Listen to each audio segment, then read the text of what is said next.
Hello, and thank you for accessing this recording. My name is Gemma McGregor, and I'm the Provider Development Officer for the Education and Early Years T-Level at NCFE. In this bite-sized recording, we're going to explore the Chief Examiner's report for Early Years Occupational Specialist Assignments, Summer 24 series.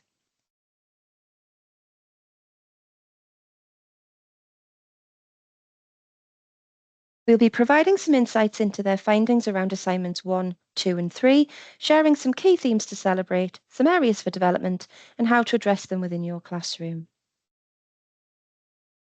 This slide gives a brief overview of both key strengths and areas of development across the second year assignments. We can see that there has been an improvement this series across these assignments and that students were engaged and there were some detailed submissions. It's great to note that providers have been successful in preparing their students, which has resulted in an overall improvement. We can also see that where students were awarded lower marks, it was due to underdeveloped responses, basic evaluations, and more generic adaptations to their activity planning. It's also worth noting here that, like ESP and core exams, students needed additional support to consider command verbs when completing tasks. Now we're going to explore each assignment in more detail. Firstly, let's look at themes across assignment 1. This assignment requires students to plan educational activities for individual needs. We can see from the examiner's feedback that students would benefit from using the Early Years Foundation Stage, Development Matters and Birth to 5 Matters documents that are available to them to ensure clear focus and relevance when planning. It's important that students provide a clear aim that will meet the demands of the developmental area given in the brief and appropriate milestones relevant for the age group identified. This requires your students to really understand what the brief includes and how to address it with a complete response. Practicing with sample materials and marking each other's work is a great way to reinforce this. Students have been awarded lower marks for isolated statements that are underdeveloped and generic adaptations applied to both activity plans. Support your students to see the bigger picture here.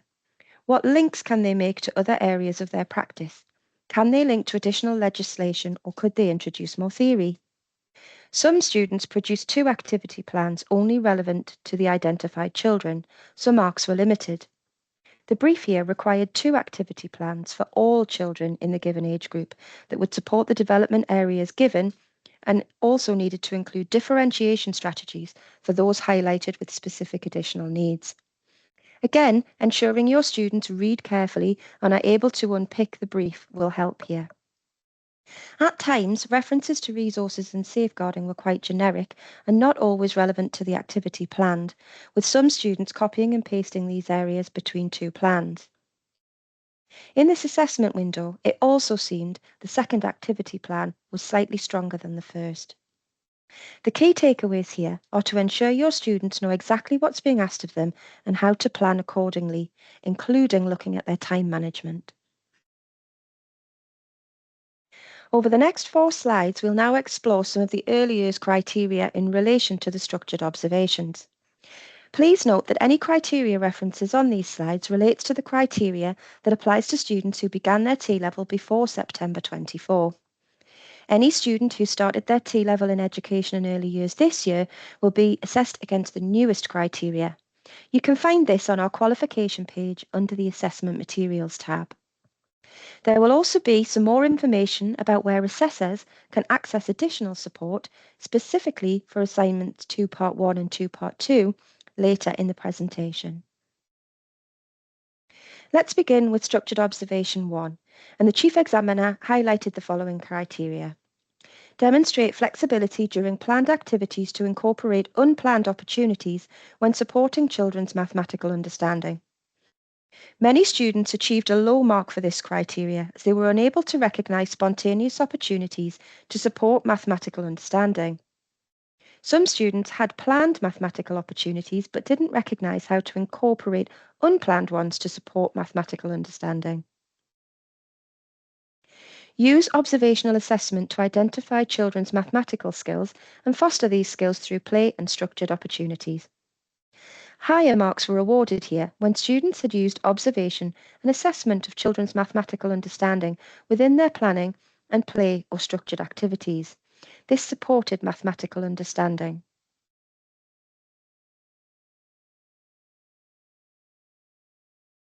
Moving on to structured observation 2, and most students performed well within this observation. The criteria that students found most challenging were promoting equality of opportunity and anti-discriminatory practice.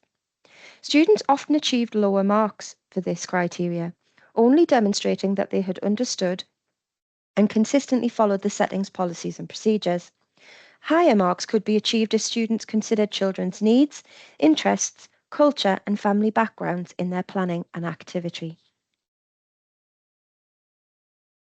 Plan and lead or facilitate educational activities and play, opportunities to meet the needs of children, including additional needs if relevant, within a range of areas of learning and development as stated in the early education curriculum. For this criteria, students should consider using individual children's information to inform their planning. A best practice approach here is to include dedicated sections within the activity plans that explicitly connects to the children's individual information. Whilst some students successfully articulated how they would differentiate their activities, the examples provided often lacked a direct link to the specific children involved. By ensuring that differentiation strategies are tailored to the unique needs and characteristics of the individual children, students can demonstrate a more personalised and targeted approach to their activity, increasing their chances of securing the higher marks. Now let's look at the final structured observation. Structured observation 3 is the largest of the observations, and the criteria the examiner has highlighted relates to several areas. The first is plan and carry out care routines for children. Professional discussion is allowed here, so students can demonstrate their understanding of why health and well-being is important for babies and children. Students scored highly when their planning was robust and they had considered as many of the assessed skills as possible, often across a range of care routines, differentiating the support given to the babies and children involved. The second is undertake tasks to ensure the prevention and control of infection. To increase the likelihood of achieving higher marks here, students should be supported to carefully select activities that inherently lend themselves to demonstrating the skills outlined in this criteria. During the professional discussion, students should be allowed to discuss childhood illnesses, isolation, and exclusion periods freely. Immunisations, the reasons for them, what they prevent, and what can happen if they're not given, should also be discussed to show knowledge. Students in school settings must consider how they could incorporate care routines alongside their planned play activities to achieve higher marks for these criteria. And lastly, work collaboratively with colleagues, parents and carers and other professionals to meet the needs of babies and children and enable them to progress. Higher marks were awarded when students were able to demonstrate appropriate collaborative working during the direct observation and complement knowledge in the professional discussion.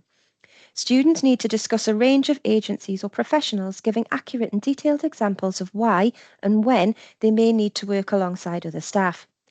To support students to achieve higher grades within this section, the assessor could ask students what discussions they could have with colleagues or parents to support children's progress and plan next steps in their learning.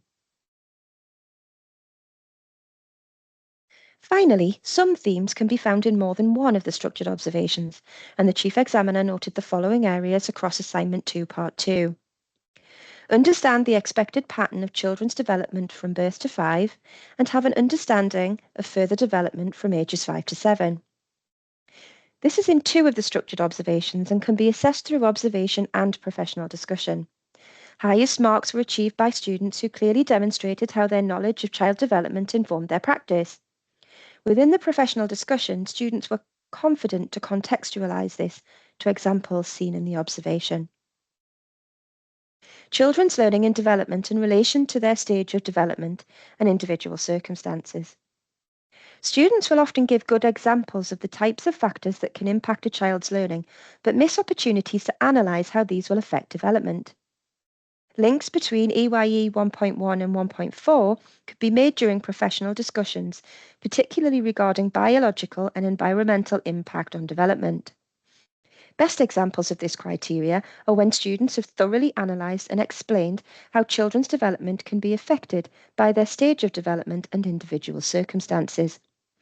Students could also link examples to theory and statutory guidance explaining how this is used to consider approaches to diversity and inclusion. Support children to manage their own behaviour in relation to others. This criteria is found in all 3 structured observations and must be demonstrated through direct observation. Generally, students perform poorly and were unable to gain the higher marks. To improve this, greater emphasis could be placed on planning strategies to manage children's emotions and feelings, while supporting children to verbalise them. This can be for both positive and negative behaviour. For the final assessment in the second year of the Education and Early Years T-level, students are required to conduct 3 observations and assessment of children in settings. This assignment is broken down into component parts, so let's look at part 1A first. Some students failed to provide a specific aim for the observations and occasionally used an incorrect aim, which was inconsistent with the brief.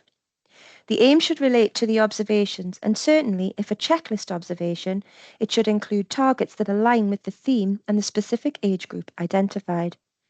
Some students missed important information when conducting snapshot observations, such as location, date, and time, and they didn't include a specific wow moment that related to the theme.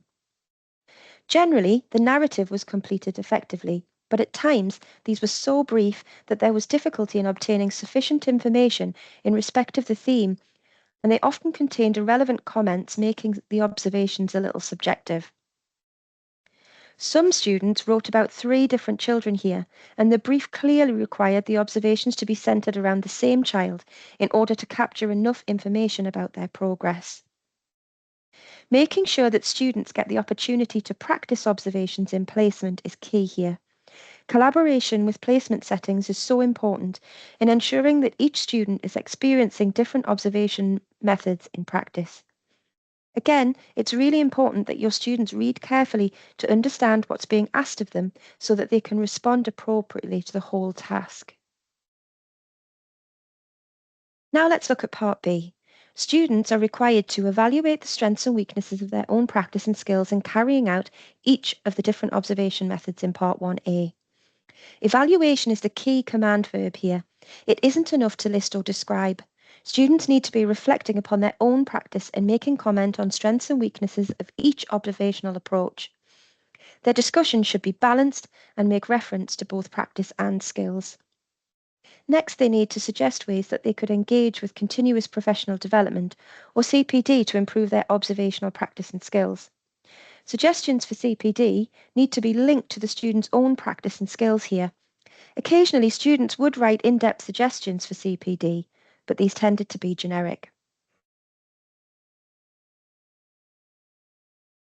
For part 2, students are required to identify and describe the 3 different methods of observation, then, using as an example, evaluate the purpose of each of the 3 methods of observation. They then need to analyse each of the 3 observations to draw conclusions relating their answer to the current requirements of the early education curriculum. And finally, use their analysis of the 3 observations to discuss the next steps, giving examples of suitable educational activities or opportunities to support their answer. You can see here that there are at least 5 command verbs. Encourage your students to practice picking out these keywords to support them in structuring their answers. Within these tasks, the examiner noted that many students continued to describe the purpose of the observations rather than discuss whether the observation method related to the purpose. At times, students lacked the depth required for an analysis, and although making judgments, these were not linked to the developmental milestones, and occasionally these were inaccurate. There was limited reference to the EYFS, development matters, and birth to 5 matters, and specifically, providers should be drawing attention to the application of the command verb analyse for this assessment, which will allow for development and investigative responses. At times, students didn't refer back to the conclusions from the previous analysis, and therefore the suggestions appeared quite disjointed. And discussions were sometimes quite limited, and the subsequent suggestions were, on occasion, technically inaccurate.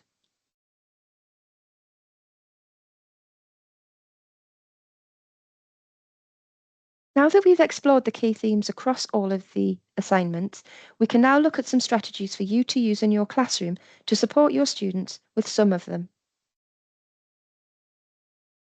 Ensure that assignments, projects and practical work address the performance objectives or POs. You can refer to them when planning and doing tasks in class. You could also develop checklists based on the performance outcomes to guide your students' work and ensure that they're covered. Guide students to the command verb explanations to ensure their understanding of the expectations for each assignment, and encourage students to focus on the practical skills required to be an effective early years practitioner, as well as the theory. You could ask students to make a list of common command verbs like describe, analyse, compare, evaluate and discuss. Get them to include definitions and examples of how to respond to these in education and early years contexts. This really helps them to reinforce the meaning of each command verb and how it applies to the T-level assessments. Be sure to upload evidence on time and ensure that assessments are prepared for. Check that evidence is correctly uploaded, scanned and accessible, and easy to read if your students have chosen to handwrite them. You can also seek guidance on this via our dedicated T-level support team. I'll share their email address at the end of the presentation. Encourage students to take the lead in discussions and use different questioning techniques alongside your own extensive knowledge of the criteria to support them to demonstrate their knowledge and understanding to the best of their ability. You could pair students up with a peer and simulate discussions with a parent. One plays the parent and the other plays the early years practitioner. Discuss a child's progress, behaviour or support strategies to practice professional discussion.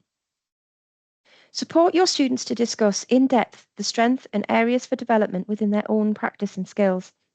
Practice writing evaluations that are balanced and discussions that include both practice and skills. You could present students with real or hypothetical case studies here of an early years setting.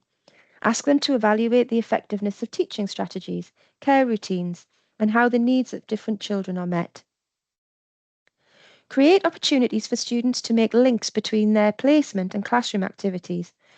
Encourage them to always justify their approaches and refer to relevant educational theories, concepts, and pedagogies that underpin their practice. You could ask students to link their reflections to theoretical evidence from research and classwork. For example, when observing children during play, they could reflect on theories of cognitive development or social interaction. Now that we've explored some strategies and ideas you can try in your classroom, I'd like to remind you of the support we offer during your T-level delivery. There are many more recorded sessions on our YouTube playlist, which is accessible following the link on screen or by searching for NCFE on YouTube. From this video today, you can navigate back to our education and early years specific recordings, and you'll find videos here that cover topics from ESP support, learning theories, reflective practice, and tips from other providers. Please do spend some time finding what's appropriate for you, your students, and your team.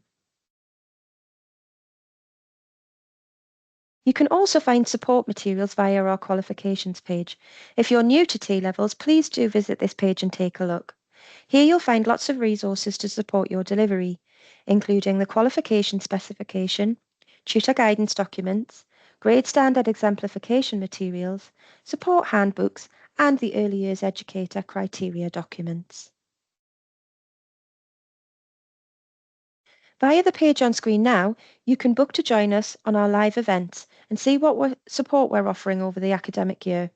This page is divided into months, so you can easily see what's upcoming, what's available, and plan it into your diary.